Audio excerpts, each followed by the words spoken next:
Hello, calculus friends. Welcome back.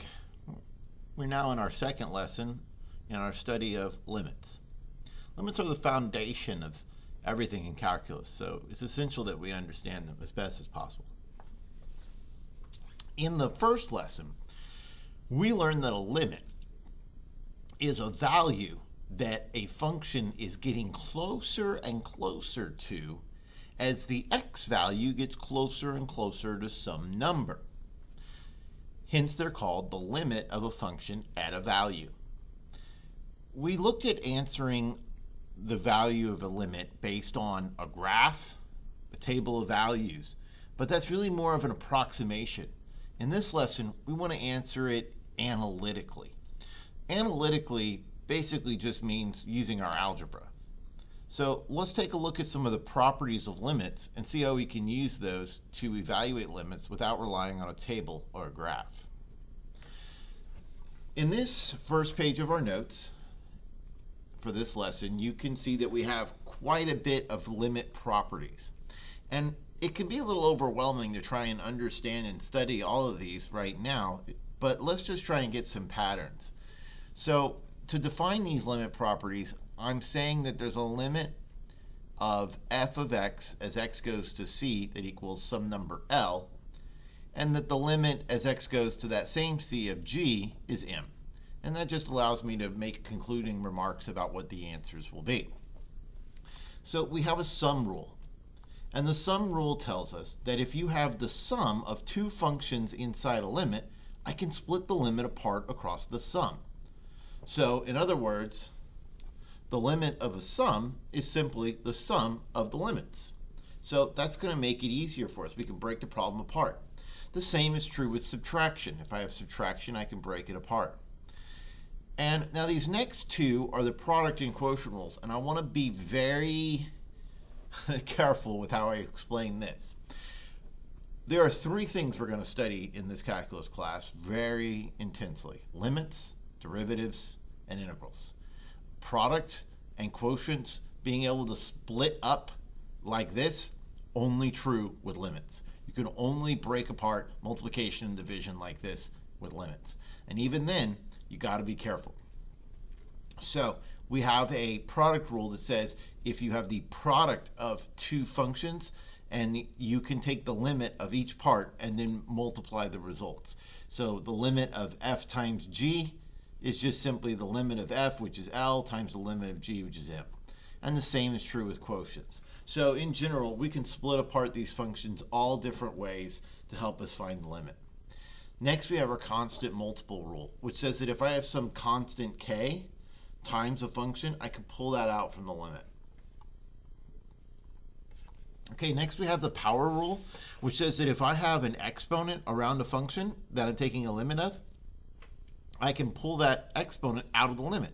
So I can take the limit of just the function and then apply the exponent to it.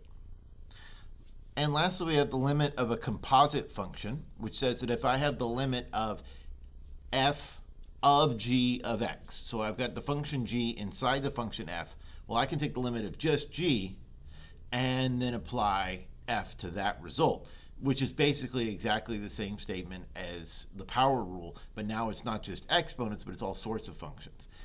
It turns out there's a couple of times that number 7 doesn't work, or there's a couple of requirements, but I left those off because they're kind of strange situations that we won't get to right now. Okay, so those are the properties that we'll be using. So using these properties from that page, it can be shown that functions that behave nicely enough, we can just plug in our value into the function and evaluate it. We call that using direct substitution. So what do I mean by behave nicely enough? Well, that's not a very formal definition, and I'm trying to stay away from too formal calculus definitions here. But nicely behaved functions are things that aren't piecewise defined. Functions that aren't like the step function with the greatest integer. Functions that are just kind of weird like that. And you'll know them when you see them. Okay, and when they come up, we'll say stuff like, well, we can't use direct substitution here. Okay, so let's work our first example problem. All right, I'm just going to copy this over into a Paint application.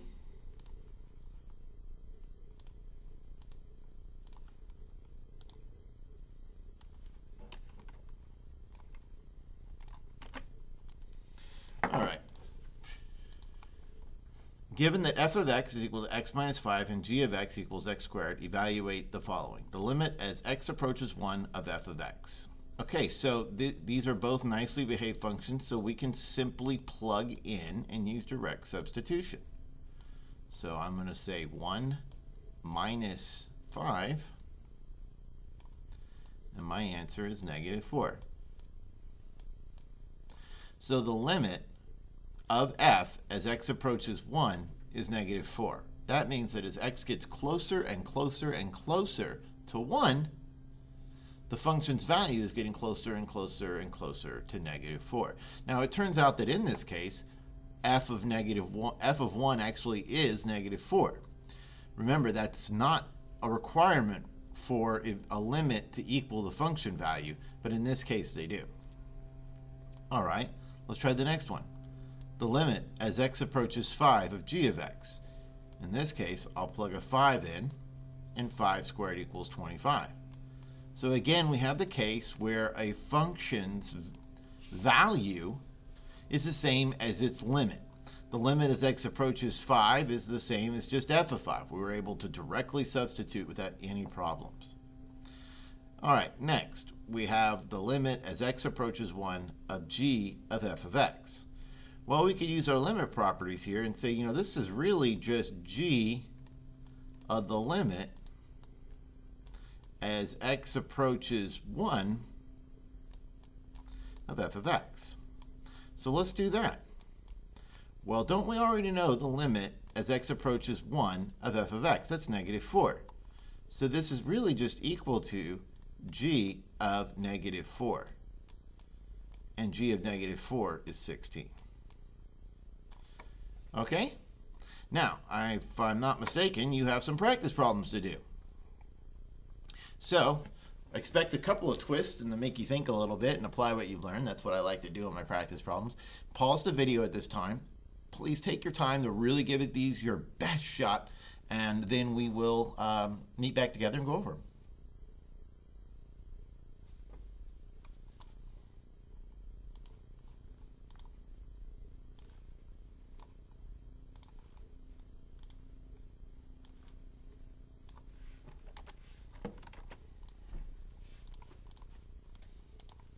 Okay, welcome back. So let's talk about the first one. We have several different things here that we could do. We could just simply plug in directly. You could think about breaking this up into 1, 2, 3 different limits and then evaluating each one of those. But it'll work out that we can just directly substitute.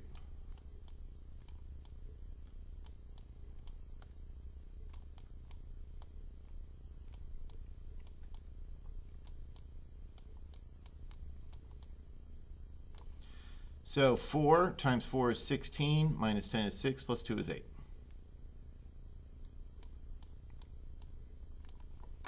And there we have it.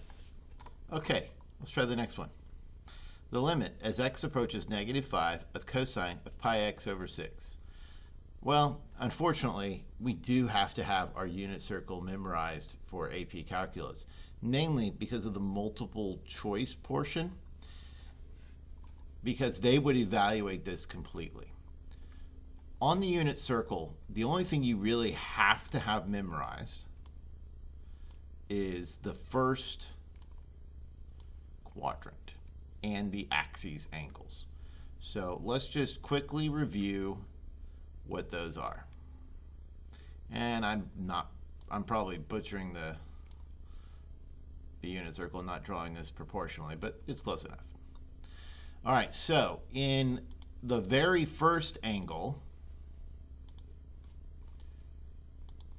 this is the angle pi over 6. And the x coordinate is the square root of 3 over 2. and the y-coordinate is 1/2, and that is the angle pi over 6. The angle pi over 4 is the next one, and it's the square root of 2 on the x and the y.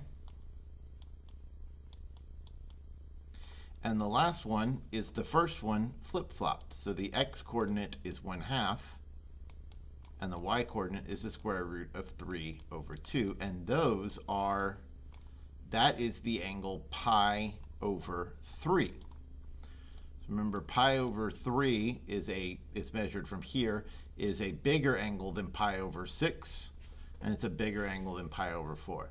This vertical angle is pi over 2, and it is 0 on the x and 1 on the y. And this angle over here is 0. So this angle is 0 radians, and it is 1 on the x and 0 on the y.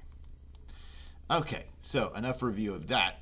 The cosine of negative 5 pi over 6 is what we need to find here. Remember, I said we really only need to have the first quadrant because we can figure everything else out from there. All right, well, a full pi would be 180 degrees, would be this angle way over here. So 5 pi over 6 is over here. It's a pi over 6 angle, but this is negative 5 pi over 6, so the angle would have to have gone like this and been down here in quadrant 3. Of course, it turns out with cosine, it's an even function, and you can just ignore any negatives. So it's the same as positive 5 pi over 6 on the cosine value. So because we're in quadrant 3 here, our x-coordinates are negative. And remember, cosine is the x, sine is the y. So the cosine value here must be negative the cosine at pi over 6, which is the square root of 3 over 2. Okay? All right, let's do the next one. The limit as x approaches pi over 3 of the secant of x. Well, secant is simply the reciprocal of cosine. So we just need to find the cosine of pi over 3. Well, our pi over 3 angle is this one in green, so it's 1/2. So it's just a reciprocal of 1/2, which is 2 over 1, or 2. Okay, great. Now let's move on. Oh, you have one more example, one more practice question. Let's make sure we get that one as well. Don't want to leave you high and dry on that one. I'll just put it over here. Is that okay? So we have the limit as x approaches pi over 4 of 7x. So that's going to equal the tangent, of 7 pi over 4. Well, tangent is simply sine divided by the cosine. I highly recommend you memorize tangent. It goes 0 here at, let me mark that. This is tangent of 0 is 0. Tangent of pi over 6 is the square root of 3 over 3. Tangent of pi over 4 is 1. Tangent of pi over 3 is the square root of 3, and then that tangent is undefined. So 7 pi over 4, the tangent of any pi over 4 angle is either 1 or negative 1.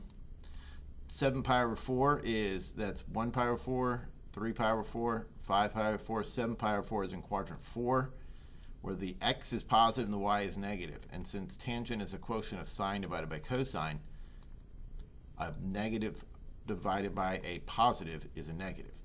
So this is a negative 1. Okay. We're ready for our next part. So now we introduce a theorem. This is what we call the functions that agree at all but one point theorem. So suppose we have two functions, f and g, such that f is equal to g for all values of x except the value c. They are exactly the same. For every single x value, you get the same y value except x equals some number. In this case, I'm calling it c. Well, then what we conclude is that the limit as x approaches c of f of x must be the same as the limit as x approaches c of g of x. Now, I know that's confusing because we just said that f of c and g of c are not the same. But remember, we're not interested in the function value at c. We're interested in the function value really close to c. And really close to, but not equal to c, they're the same. Okay, let's take a look at example 2.2. I've got two functions. And I want to be able to write on this, so let me pull this over to my paint again.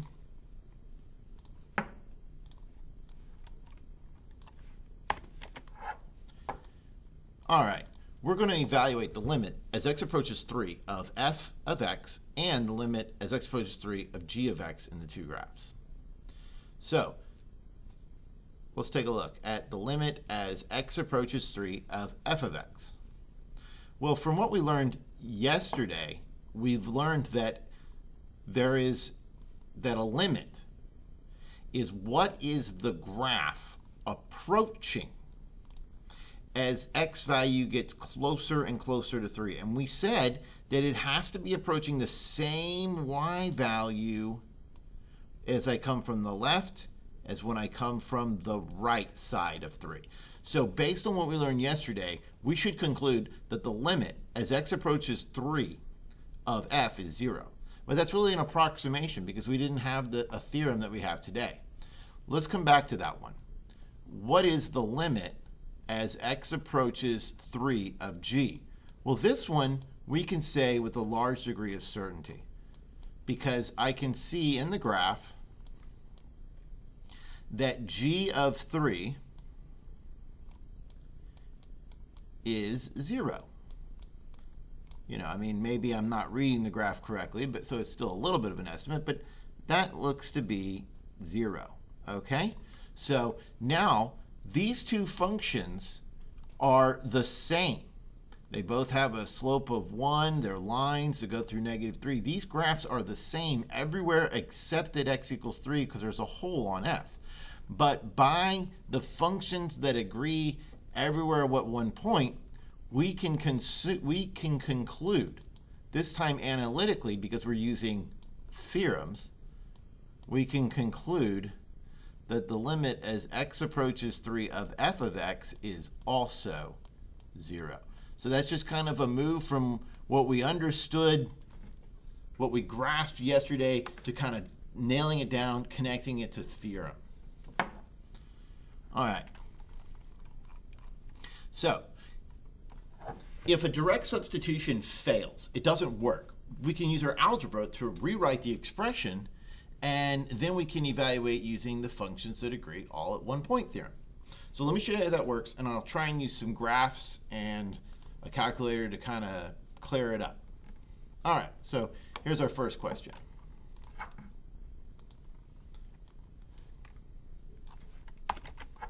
We want to find the limit as x approaches -3. All right. Anytime you're asked to find the limit, you should always try direct substitution first, because a lot of times that will not work. But if it does work, trying to do extra algebra and change the equation when you could have just done direct substitution causes all sorts of problems. So don't just assume that it's not going to work. Go ahead and try it first. If I plug in -3 to the numerator, I get 9 minus 3 minus 6 is 0. In the bottom, I also get 0. But I want to point this out. I am getting a divide by 0, but I'm getting 0 over 0. Now, so what we're really doing is we're finding a limit of a number that's going to 0 divided by a number going to 0. That's what we call indeterminate. We have more work to do is what that means. We can't conclude that the limit doesn't exist. We need to do some algebra. So let's do that. Well, this one's really not too bad to simplify. If you think back to your Algebra 2 class, we can factor the numerator, and I would factor that as x plus 3 and x minus 2. And if we don't need to factor the denominator. It's already a factor of just x plus 3. Well, now we can simplify this. And we're left with the limit as x approaches -3 of x minus 2. And now I'll use direct substitution, and I get negative 3 minus 2. Well, that's negative 5. Okay, I want to go over and look at this graphically, but before I leave, I want to make a very important point. Notice how I continued to write limit every time I did a step until I plugged in. That is really important. A huge part, if not the majority, of your grade in your AP Calculus course comes not from getting an answer, but from justifying an answer. And that's proper justification. You leave out the word limit, you're going to lose value on your test. All right, so once I plugged in, then I don't want to rewrite limit anymore, because then it wouldn't make sense. So I plugged in the negative 3, I get my answer, now I'm done. Let's take a look at the graph. So I'm just going to pull up Desmos, and I want to graph. I want to graph the original function, and then I want to graph the simplified version, okay? And I want you to see how we are using the functions that agree all but one place theorem. So our first function was x squared plus x minus 6 over, oh, I forgot to put parentheses, over x plus 3, right? The next function was just x plus 3.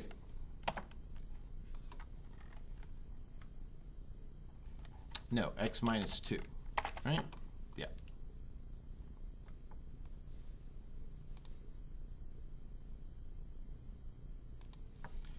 Okay, so let's take a look at these two graphs. All right, I'm going to hide G for a second. So this is F. And then I want to point out that we can definitely try and evaluate the limit as x approaches negative 3 using the graph. You'll see that there's a hole, though. There's a hole right. Oh, why won't you show it to me? I had it a second ago. There it is. Right there. Can you see a little hole? It's undefined. When I turn G on and turn off F, you'll notice that they lie directly on top of each other. The only difference is that that hole has been filled here, and now I can see that negative 3 connects to negative 5. All right, let's move on to another example.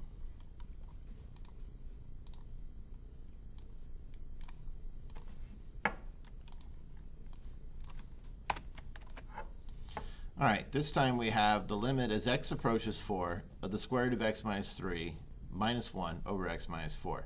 If I plug in 4, I'll get the square root of 1, which is 1, minus 1 is 0, over 4 minus 4 is 0 as well.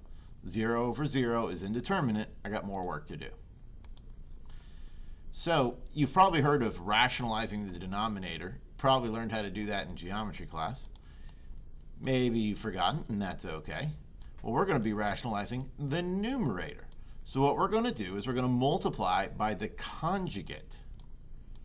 So the conjugate of an irrational number is simply changing this minus to a plus. So you see, it's exactly the same. Everything's the same. I just changed a minus to a plus. And you might think of using your difference of two squares pattern that you learned in algebra. They're related. All right, so I'm multiplying by a funny looking form of 1, but I'm not changing the value of the function, right? Still equivalent because we're multiplying by the same thing on top and bottom. All right, the square root of x minus 3 times the square root of x minus 3 is simply x minus 3. Then I have the square root of x minus 3 times 1. Well, that's going to be a positive square root of x minus 3. All right, and then I need to multiply by the negative 1. Negative 1 times square root of x minus 3 gives me a negative square root of x minus 3. And then lastly, negative 1 times a positive 1 is a negative 1. Now on the bottom, and this is something I want you to remember, whenever you're doing this technique, do not multiply out the denominator. If you're rationalizing a numerator, don't multiply out the denominator. If you're rationalizing a denominator, don't multiply out the numerator. And the reason why is that eventually we're hoping this gets to a form that's factored so we can cancel out a like factor. And we don't want to cancel out, we don't want to have to refactor later. It's already factored. So leave that denominator in this kind of factored form. So yes, you have to multiply out the top because we want to get rid of the square roots, but the bottom, just leave it like that. All right, can you see that the positive square root of x minus 3 and the negative cancel out? And that should happen every time. So now we're left with the limit as x approaches 4 of x minus 4, right? X minus 3 minus 1 over x minus 4 times all that stuff over there. I'm just going to copy and paste because I get tired of drawing sometimes. There we go. All right. Now, this x minus 4 is one full factor. I can reduce it with this x minus 4. And we're left with the limit as x approaches 4 of 1 over the square root of x minus 3 plus 1. You can see why I did not want to multiply out that denominator, because I wanted to cancel out that x minus 4. Now let's plug in. 1 over the square root of 4 minus 3 plus 1 gives me 1 over the square root of 1, which is 1, plus 1, which is 2. So 1/2 is the value. Okay, now it's time for you to do some. Take your time, do your best, pause the video, unpause it when you're done, and we'll go over what you got.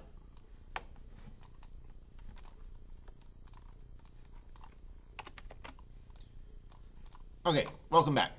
Let's see how you did. Okay, so let's plug in negative 4. I get 16 minus 12 minus 4. Well, that's 0. Over 16 minus 16, that's also 0. So 0 over 0, indeterminate.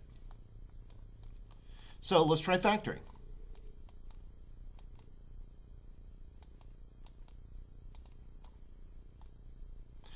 Okay, so I have the top here that can factor is x plus 4 times x minus 1 over 4 minus x times 4 plus x, using our difference of two squares pattern. X plus 4 and 4 plus x reduce. They reduce to just a positive 1. Be aware of opposite factors would reduce to negative 1 if you had x minus 4 divided by 4 minus x, but this one here, the plus and the plus, they're the same. Okay, so this becomes the limit as x approaches negative 4 of x minus 1 over 4 minus x. And I'll just use direct substitution. Negative 4 minus 1 is a negative 5. And 4 minus a negative 4 is 4 plus 4, which is 8. And that's our answer. All right, let's see how you did on the next one.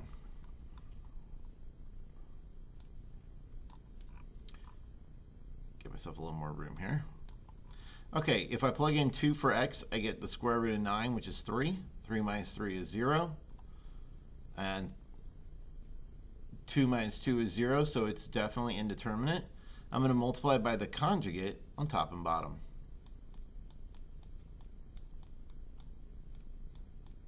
So change the sign in the middle to a plus.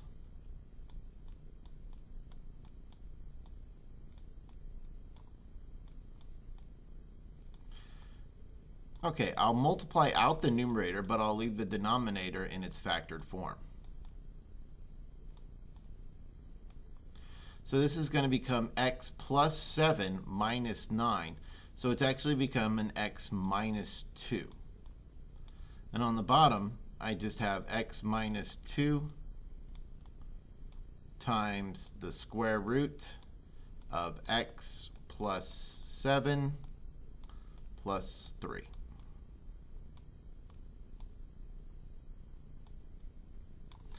All right, these reduce, and all I'm left with is a 1 on top, and if you plug in 2 now, you'll get 1 over 3 plus 3, which is 1 over 6. Okay, hopefully you did okay on those. All right, what's next on the agenda? All right, we have another limit to evaluate here. Got a couple of them coming up. All right, we'll do them one at a time.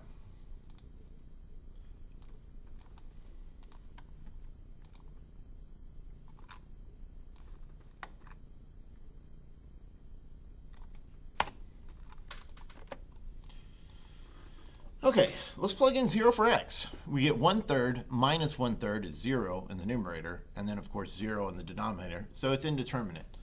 All right, let's see if we can do some algebra. These are stacked fractions. We've got fractions within a larger fraction. So we can convert that down to something simpler by multiplying by the denominators of the stacked fractions. So I'm going to multiply by 3 and by x plus 3.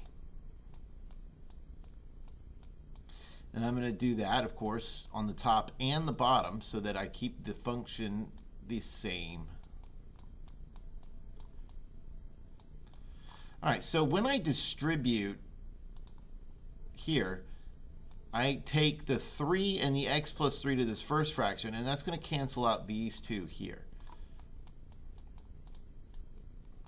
So I end up with the limit as x approaches 0 of 3 minus, okay, then I take the whole thing again and it goes here, but this time the 3's will cancel and I'll be left with a 1 and the x plus 3. So it'll be x plus 3. And you either need to distribute that minus on the fly or keep it in parentheses, but do be careful. Then I have x times 3, I can put the 3 in front, and then x plus 3. All right. We'll do a little simplification. The numerator is going to become 3 minus x minus 3. Well, that's just a negative x.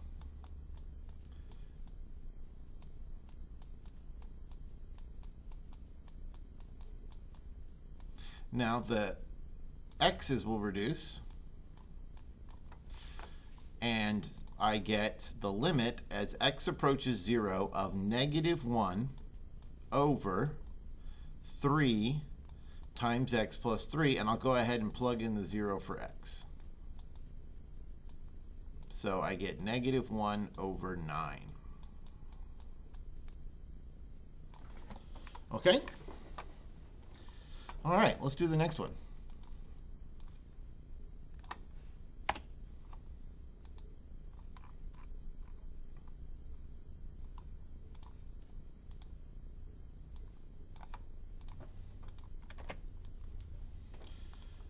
All right, if I plug in 3 cubed is 27, I get 0 over 0, indeterminate. This is a difference of 2 cubes, and you really need to know your difference of 2 cubes and sum of 2 cubes pattern. The pattern is that if you have a cubed minus b cubed, that the result is a minus b, so you take the cube root of each part, and then multiply it times the a squared, the plus the a times the b, and then plus the b squared. So just a couple of things to point out. And the pattern is basically the same when it's a sum. It's just that becomes a plus, that becomes a minus. These signs are different so that they cancel out when you multiply. And it's not like a 2ab like in the perfect square trinomial pattern. It's just a single ab. All right, so let's try factoring.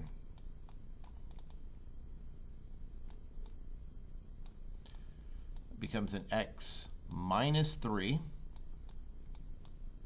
times x squared plus 3x plus 9. So the x is the cube root of x cubed, the 3 is the cube root of 27, and then I just square that to get that, multiply the two together and change the sign to a plus 3x, and then square the negative 3, and that'll always be a positive number at the end. Okay. Here the x minus 3's reduce, and we're left with just a numerator, so let's go ahead and plug in. 3 squared is 9, plus 3 times 3 is 9, plus 9, and the answer is 27. Okay, I think we have it, maybe one more to do. Yep, looks like it. Okay, so we have one more problem to do here. Let's get it over with. Well, one more problem in notes, but I do want to go over something just right quick that didn't quite come up. All right, I promise I won't keep too much longer. All right, the limit as h goes to 0 of 3 times x plus h minus 3x over h. Well, this is an unusual one. This one is a limit where we have two variables, right? We're used to doing a limit when we have just an x. But we can have a limit where we have two variables and we can send one variable to a number, and then our answer will just have that x, the other variable, in our answer, which is perfectly fine. Or it might have it. They might cancel out. We don't know. Let's plug in 0 for h. We would get 3x minus 3x over 0. So that would be 0 over 0, right? So let's try some algebra.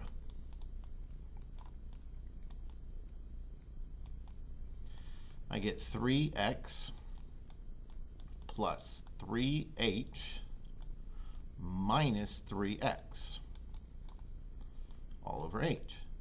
Well, it does in this case seem like the x's will cancel, right? So I now have the limit as h goes to 0 of 3h over h. Now, h is going to 0, but we can reduce them out, giving us just the limit as h goes to 0 of the number 3. And the limit of a constant is just the constant. So the answer is simply 3. Okay, so that's the last example in the notes, but I do want to go over just a couple of things right quick. One is that just because you get an indeterminate form doesn't mean that you will get a final answer. That's not something weird, I should say. So let's take a look at this problem first, just right quick. Let's say I had the limit as x approached 2 of 1 over x minus 2. If you try and use direct substitution, you don't get 0 over 0. You get 1 over 0. And that's not really indeterminate because in other words, there's not more to do here. That's just straight up undefined. We're trying to divide. Think about it. Now, x doesn't actually reach 2. So the denominator is never actually 2. It's just getting really close to it. So we're trying to divide 1 by a number really close to 0. If you divide 1 by a number really close to 0, you're going to get a very big answer. But here's the difference. We need to think about, is that going to be the same number as we come from the right as we do from the left? Well, if you come from the right of 2, you're dividing 1 by a very small positive number. From the left of 2, you're dividing by a very small negative number. So this actually ends up being plus or minus infinity. So the limit does not exist. And we'll look at that a lot more later. Now, let's take a look at another example that's kind of similar, just because I want to make this point. Let's say I had the limit as x approaches 2 of x minus 2 over x squared minus 4x plus 4. I think that's what I want to say. So if I plug in 2 for x, I would get 0 on top, 4 minus 8 is negative 4 plus 4. I get 0 on the bottom. So it's indeterminate, 0 over 0. Not like the 1 over 0 I had earlier, which clearly told me that I was going to some sort of infinity. So we try and factor.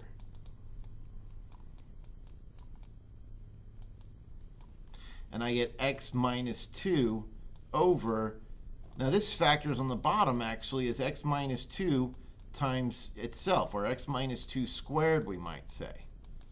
So we end up canceling an x minus 2, but then we're still left with this original situation we had before where the limit does not exist because it's going towards two different infinities.